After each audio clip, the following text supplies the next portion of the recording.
నగరజీవికి వర్షం అంటేనే వణుకు. గంట కురిస్తే గతుకుల రోడ్లు కాస్త పెరిగితే మోకాళ్ల లోతు నీళ్లు. కాలంతో సంబంధం లేకుండా వర్షం కురిసిన ప్రతిసారి ఎదురయ్యే అనుభవాలు. వరద నీరును మోసుకెళ్లే నాలాల్లో టన్నుల కొద్దీ వ్యర్థాలు పోగవడమే ఇందుకు కారణం. పూడికతీత పనుల్లో దాదాపు 20% కేవలం ప్లాస్టిక్ వ్యర్థాలే ఉంటున్నాయి. ఖైరతాబాద్ నాలా పూడికతీతలో టన్నుల కొద్దీ వ్యర్థాలను సిబ్బంది వెలికితీశారు. మరింత సమాచారం మా ప్రతినిధి సతీష్ అందిస్తారు. చిన్న చినుకు పడితే హైదరాబాద్ మహానగరం జలదిగ్బంధంలో చిక్కుకుంటుందని చాలా సులువుగా అంటాం. కానీ దానికి కారణం నాలల్లో పూరుకుపోయినటువంటి గుట్టల కొద్ది వ్యర్థాల వల్లే నగరం చాలా లోతట్టు ప్రాంతాలన్నీ కూడా మునిగిపోతున్నాయి. నాలాల పరిశుభ్రం చేయకపోవడం, విచ్చలవిడిగా నాలల్లో చెత్తా చెదారం వేయడం వల్ల చిన్న వర్షం పడిన రహదారులన్నీ కూడా మోకాళ్ళలోతు నీటితో మునిగిపోతున్నటువంటి పరిస్థితి నెలకొంటుంది. ప్రతి వేసవిలోనే కాదు, వర్షాకాలంలో అదేవిధంగా ప్రతి అకాల వర్షాలు కురిసిన ప్రతిసారి కూడా నగరంలో చాలా ప్రాంతాలన్నీ కూడా నీట మునుగుతున్నాయి. ప్రస్తుతం మనం దృశ్యాల్లో చూడొచ్చు, ఖైరతాబాద్ సంబంధించినటువంటి నాలా వద్ద తీసినటువంటి వ్యర్థాలు. పైనుంచి చింతల బస్తీ చేపల మార్కెట్ దగ్గర నుంచి చింతల బస్తీ మీదుగా ఈ నాలా హుస్సేన్ సాగర్కి కలుస్తూ అక్కడి నుంచి మూసీలోకి వెళ్తుంటుంది ఆ వరద అంతా కూడా. అయితే ఈ నాలాకు సంబంధించి ఈ చుట్టుపక్కల ప్రాంతాల వాసులు కావచ్చు, పైన ఎగువన ఉన్నటువంటి ప్రాంతాల ప్రజలంతా కూడా నాలాల్లో విచ్చలవిడిగా చెత్తా చెదారం, ఇళ్లలో ఉన్నటువంటి వ్యర్థాలు కావచ్చు, వాళ్ళకు ఉపయోగం లేనటువంటి వాటన్నిటి కూడా నాలాల్లో విసిరేయడం వల్ల అవన్నీ కొట్టుకొచ్చి ఖైరతాబాద్ సంబంధించినటువంటి దగ్గర జంక్షన్ వద్ద ఆగిపోయాయి. దీంతో కిందికి వెళ్ళలేని పరిస్థితి, వరదంతా వెళ్ళలేని పరిస్థితి నెలకొన్నటువంటి నేపథ్యంలో చిన్న చినుకు పడ్డ ఈ ఖైరతాబాద్కి సంబంధించినటువంటి జంక్షన్ కావచ్చు, ఇటు నాజర్ స్కూలు, అదేవిధంగా మెట్రో స్టేషన్, ఇటు వాటర్ బోర్డుకు సంబంధించినటువంటి కార్యాలయము, ఖైరతాబాద్ జంక్షన్ మొత్తం కూడా మోకాళ్ళలోతు వరద అంతా కూడా ఇక్కడ పేరుకుపోయినటువంటి సందర్భాలు అనేక సార్లు మనకు కనిపిస్తూనే ఉన్నాయి. ఈ క్రమంలో ఎన్నిసార్లు ఈ నాలాను పరిశుభ్రం చేసినా, ఎన్నిసార్లు పూడిక తీసినా ఇలాంటి పరిస్థితి నెలకొంటుంది. ఈ క్రమంలో ఈరోజు జరిగినటువంటి పూడికతీత చూసినట్లయితే కొన్ని టన్నుల కొద్ది వ్యర్థాలు అనేటువంటి బయటకు వచ్చాయి. కేవలం మనుషుల తప్పిదం వల్లే, నగర వాసుల పొరపాటు వల్లే ఇలా చెత్తా చెదారం నాలలో వేయడం వల్ల ప్రజలంతా కూడా ఇబ్బందులకు గురవుతున్నారు. వర్షాలు వచ్చిన ప్రతిసారి కూడా రహదారుల మీద నీళ్ళల్లో చిక్కుపోవడానికి కారణమవుతుంది. వరద నీరును మోసుకొచ్చేటువంటి నాలాల్లో విచ్చలవిడిగా చెత్తా చెదారం, అదేవిధంగా ఇంట్లో తోచినటువంటి వస్తువులు, హెల్మెట్లు కావచ్చు, పాత చెప్పులు, పాత పరుపులు, ఇంట్లో ఏదైతే పనికి రాకుండా ఉంటుందో అది ఒక విధానంలో, ఒక ప్రక్రియ రూపంలో బయటికి పంపించాల్సింది పోయి విచ్చలవిడిగా పక్కనే నాలా ఉంది కదా అనేసి వేయడం వల్ల గుట్టల కొద్దీ, టన్నుల కొద్దీ వ్యర్థాలన్నీ కూడా అక్కడికక్కడ పేరుకుపోయి వరద నీరంతా కూడా కిందికి వెళ్ళలేనటువంటి పరిస్థితుల్లో చుట్టుపక్కల ప్రాంతాలను మొత్తం కూడా ముంచెత్తుతున్నాయి. దీన్ని తీసేందుకు ఇటు హైడ్రా కావచ్చు, జిహెచ్ఎంసీ ఆపసోపాలు పడుతూనే ఉంది. ఎన్నో విమర్శలు ఎదుర్కొంటూ ఇటు వేసిన వాళ్ళే విమర్శించేటువంటి పరిస్థితి నెలకొంటుంది. అప్పుడప్పుడు చాలా చోట్ల ఈ నాలా చెత్త తీయడం లేదు, దానివల్లే నీటి మునిగి పరిసరాలు, రోడ్లన్నీ కూడా నీట మునుగుతున్నాయని విమర్శించిన వాళ్ళే మొత్తం కూడా చెత్త చెదారంతో నాలాలు నిండిపోయినటువంటి పరిస్థితికి దారితీస్తుంది. మరి దీనికి సంబంధించి జిహెచ్ఎంసీ సిబ్బంది ఉన్నారు, వాళ్ళని అడిగి తెలుసుకుందాం. ఈ నాలా ఎక్కడి నుంచి మీరు పరిశుభ్రం చేసుకుంటూ వస్తున్నారు, ఏమేమి గమనించారండి? మేము ఇక్కడ పైన కారంపూడి బస్సు ఉంది, కానీ కారంపూడి బస్సు నుంచి అక్కడి తీసుకుంటూ వస్తున్నామండి. మేము ఏం గమనించినామంటే నాలాలో సిల్టు అండ్ ఈ థర్మోకోల్ షీటు, బెడ్స్, ఇంట్లో ఎవరెవరైతే వేస్టేజ్ ఉన్నాయో అవన్నీ ఇలా పడేసుకుంటూ వచ్చారండి. ఈ వర్షాకాలం దృష్ట్యా ఇప్పుడు మాకు జిహెచ్ఎంసీ వాళ్ళు టెండర్ ద్వారా ఈ వర్క్ పెట్టారండి.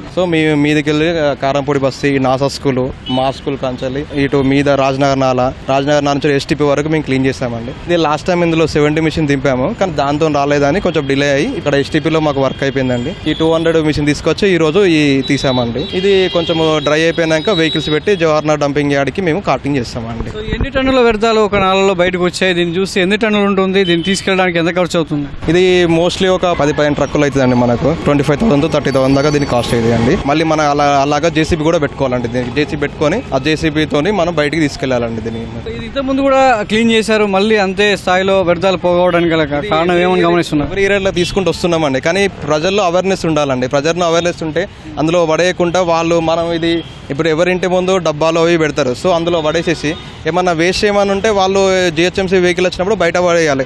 ఈ నాల నాలలో పడేయడం వల్ల ఏమైందంటే మొత్తం ఇక్కడ స్టోరేజ్ అవుతుంది. దీనివల్ల ఏమవుతుంది, వర్షాకాలంలో ఇది మొత్తం ఫ్లో వేసి ఈ వాటర్ అనేది మెయిన్ రోడ్ మీదకి రావడం వల్ల ప్రజలకు అనేది చాలా ఇబ్బంది అవుతుందండి. సో ఇప్పుడు దీన్ని దృష్టిలో పెట్టుకొని మేము చాలా నీట్గా క్లీన్ చేసామండి.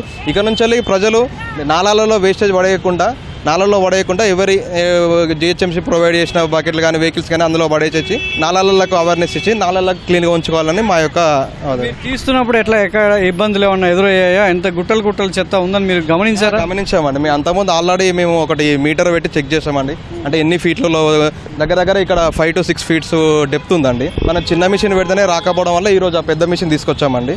ఆ పెద్ద మిషన్ పెట్టి దాంతో తీయడం జరుగుతుంది. చూసారుగా, ఒక నాలలో దాదాపు 5 నుంచి 6 అడుగుల లోతులో చెత్త పేరుకుపోవడం వల్ల వరద ప్రవాహం అనేది కిందికి సవ్యంగా జరగడం లేదు.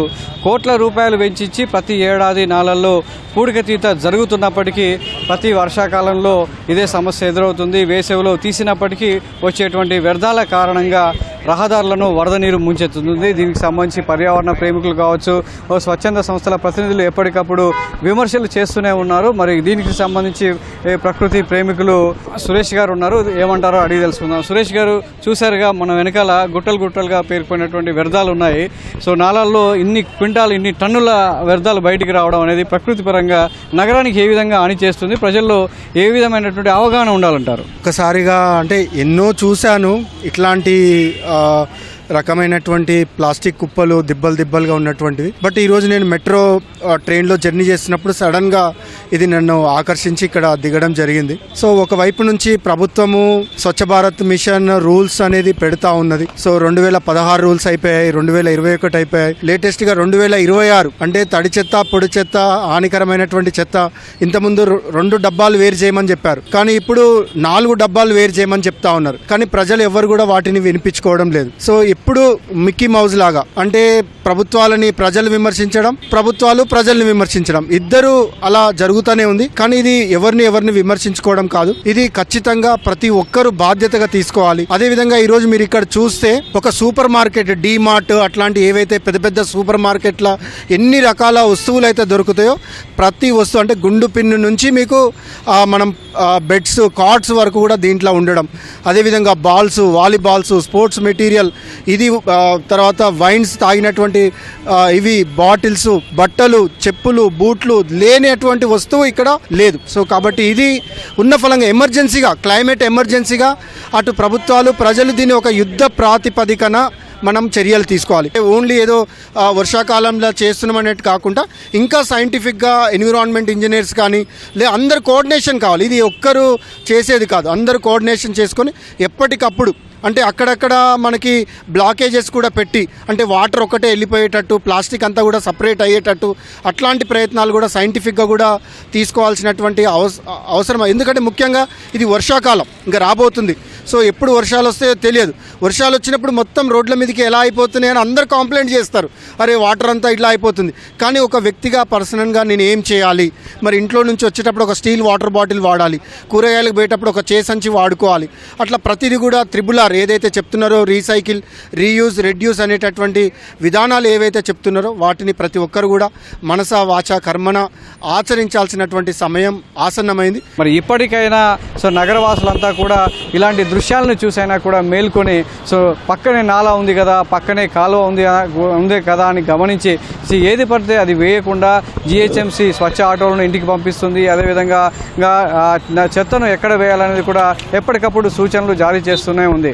సో ఆ విధంగా జిహెచ్ఎంసీ చెబుతున్నటువంటి విషయాలను పాటిస్తూ ఇంట్లో నుంచి వచ్చేటువంటి చెదారాన్ని రీసైకిల్ కోసం, అదేవిధంగా శాస్త్రీయమైనటువంటి పద్ధతుల్లో దాన్ని డీకంపోజ్ చేసేటువంటి విధానాలకు పాటించినట్లయితే నగరం మరింత శుభ్రంగా ఉండే అవకాశం ఉంది. వర్షాకాలంలో కావచ్చు, ఎండాకాలంలో అకాల వర్షాలు కురిసినప్పుడు సో నగరంలో మోకాళ్ళ లోతు నీళ్లు నిలిచాయనేటువంటి విమర్శలకు తావు లేకుండా ఉంటుంది. మరి ఇక్కడైనా నగర ప్రజలు గమనించి నాలల్లో చెత్త వేయకుండా, చెదారం వేయకుండా ఉండాల్సిందిగా చాలామంది అభిప్రాయపడుతున్నారు. కెమెరామెన్ దేవేందర్తో సతీష్, ఈటీవీ న్యూస్, హైదరాబాద్.